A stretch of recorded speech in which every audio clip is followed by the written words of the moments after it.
Live లో ఒక సంఘటన చోటు చేసుకుంది. Bigg Boss season 8 7th level task అయితే బిగ్ బాస్ ఇవ్వడం జరిగింది. ఆ టాస్క్ ఏంటి అంటే లాడర్ అండ్ స్నేక్. ఈ టాస్క్ లో ఎవరైతే ఎక్కువ పాయింట్స్ ని సంపాదించుకుంటారో వాళ్ళే ఒక వైల్డ్ కార్డ్ ఎంట్రీ ఆపే శక్తి ఉంది అని బిగ్ బాస్ అయితే చెప్పుకురావడం జరిగింది.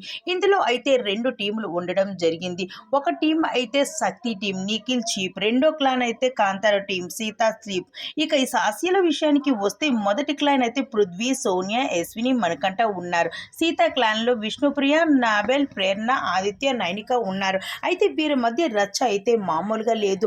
ఎవరికి ఎవరు కూడా తగ్గేలే లేరు. ఎవరికి ఎవరు కూడా తగ్గకుండా పోటాపోటీగా పోటీ ఆడుతూ ఉన్నారు. ఈ బిగ్ బాస్ హౌస్ లోకి వచ్చింది మేము ఈ టైటిల్ కోసమే, దీనికోసమే మేము ఎంత కష్టమైన పడతాము, మా కష్టాన్ని మేము పడుతూ ఉంటాం. కానీ లాస్ట్ కి మేము మాత్రం టైటిల్ సంపాదించుకోవాలి, టైటిల్ సంపాదించే బిగ్ బాస్ హౌస్ నుండి వెళ్తాము అంటూ హౌస్ లో ఉన్న కంటెస్టెంట్స్ అందరూ పోటీగా ఆడుతూ చూస్తూ ఉన్నారు. మరి ఆ టైటిల్ ఎవరిని సంపాదించుకుంటారో మనం చూడాల్సిందే మరి.